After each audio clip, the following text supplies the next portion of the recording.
All right. Well, thank you for joining us this afternoon. And we are here to talk about the two bills that you wrote up and filed. Was it last week? That's correct. Yeah, we working with the attorneys who draft the legislation for us or help us write it. They've been completely focused on the redistricting bill, and so it's taken us a little longer than normal to get bills written. But we finally got both of them done this last week and got them filed. Hopefully they'll be referred either today or tomorrow to a committee for a hearing. And so let's talk about these two. So we've got House Bill 119 and then House Bill 137. Can you give us a brief synopsis of each and what they're kind of designed to protect? You bet. So let's start with House Bill 119. This one is designed to free up an employee who has already been terminated and who has a non-compete agreement with the company that they were employed with. So if they get fired because this company now has a vaccine mandate, we're saying you can no longer enforce your non-compete agreement with that employee. They're free to go work wherever they want if you're going to fire them over this. House Bill 137 is a little bit different and much more broad, but it's basically says if you are the state or a political subdivision of this state, like a city, county, school district, you cannot contract with a company who requires COVID-19 vaccine from their employees. So that can be a broad range of different companies. That's tax abatements. If a company has tax abatement agreements with local authorities, if they receive any sort of financial benefit from the state or a political subdivision, in grants or anything like that, they cannot require vaccine mandates of their employees. And so let's talk about this. And oh, am I muted? No, I'm not. It's telling me I am. But let's talk about these bills and specifically the areas that you're a representative of. Is this something that people started reaching out to you for? Is this something that really spoke to the community that you represent? Absolutely. Right now we're in our third special session, and the vast majority of the phone calls that I get from constituents is over this specific topic. We've got a huge nursing shortage right now in our hospitals and our nursing homes, and a large part of it is due to the fact that nurses are not willing to get the vaccine. And so they're being fired from their jobs. We've got apartment managers here in Palestine who the apartment complex is owned by a company in California.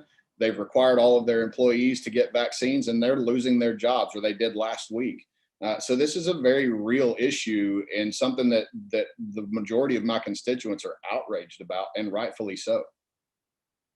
And so, there's two sides to this. Obviously, there are people that are for and there are people that are against the vaccine. But are you specifically saying, you're against this vaccine, or is this more to protect people's individual rights to get or to not get the vaccine? I'm so glad you asked that question, Mata. And this is not a debate over the effectiveness of the vaccine or whether or not you should get the vaccine. It's proven that if you're in a risk category, if you're older, if you're elderly, or if you have pre-existing conditions that make you more susceptible to the symptoms of COVID-19, then you should probably get the vaccine. What I have a problem with is someone telling you that you must do that. Making health decisions has always been something very personal. And now the federal government is getting more involved than it ever has in trying to tell people what they have to do. I believe that this is an issue of individual rights, and going back and looking at the founding of our country, at the Constitution, the way it was written, the supremacy of the individual it takes precedence over everything else when you look at the way our country was founded. And so we've got to make sure that we do everything we can to continue to protect that, whether it's convenient or not. And so that's something that I will always fight to do. That's why I filed these two bills. And one last thing, from speaking with your constituents, the ones that are losing their jobs because, they choose not to get this vaccine, what are some of the thoughts as to why they are not getting the vaccine? What are some of the things that they might be sharing with you? Don't get too personal, but if there's a reason why people are against, still against taking some of these vaccinations. The reasons are so broad that, I mean, we could spend 30 minutes talking about the different reasons that people have. And that's just the point. The reason doesn't really matter. It's the personal choice that people are making.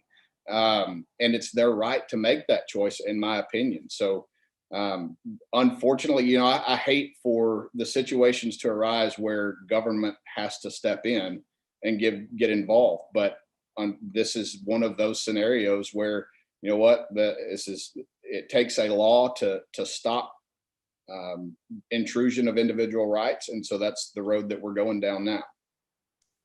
So as these bills stand right now, they're still, are they scheduled to be reviewed this week, or how are y'all going to go about talking about them in this special session? So as a matter of process, I filed the bills last week, on one on Tuesday, one on Friday, I believe. And so now they will be referred. The speaker will refer them to a committee, waiting to see where they'll be referred. That should happen this afternoon, I'm hoping. So then once they get referred to a committee, then I'll go request a hearing from the chairman of whatever committee they get referred to. Then I've got to convince the members of the committee, at least a majority, to vote those out of committee and to the full House. Then we've got to schedule them for debate on the House floor. And that's usually a very long process. And we only have 2 more weeks still left in this special session. So I'm going to be working real hard to make sure we get full vote of the body on these 2 bills. How can we stay up to date on the progress of these 2 bills and, what could happen with them, if anything could happen with them by the end of this year? You can go to house.texas.gov. And there are resources for you to follow along. You can sign up for updates as a bill moves through the process. Every time there's a status change to a bill, you can get a notification of that. Or you can call our office, my office in Austin, or my district office in Hillsborough, and we'd be glad to help keep you updated as the process moves along. Is there anything else about these 2 bills or anything in general that you'd like us to know about that you'd like to mention? One thing that I get asked a lot is, why didn't you just outright ban vaccine mandates? A very broad reaching concept. And I agree with that. I wish it was just that simple, but as legislators, we have to write laws in a way that will stand up in court and not get immediately struck down. So, making sure that there's a tie back to the state government or a local political subdivision, that making it contingent on that, I know without a doubt that it will stand up in court.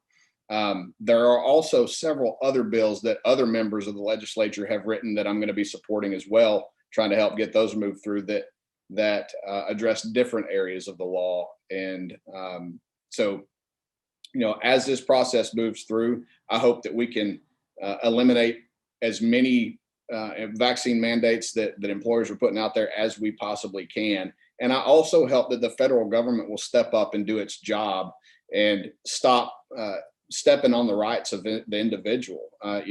Everything that we're watching right now at the federal level, you just kind of shake your head, from border security to vaccine mandates to the wishy-washy messaging that's being sent on COVID-19.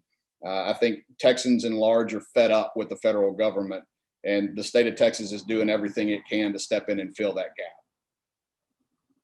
Well, thanks so much for joining us today. I appreciate your time.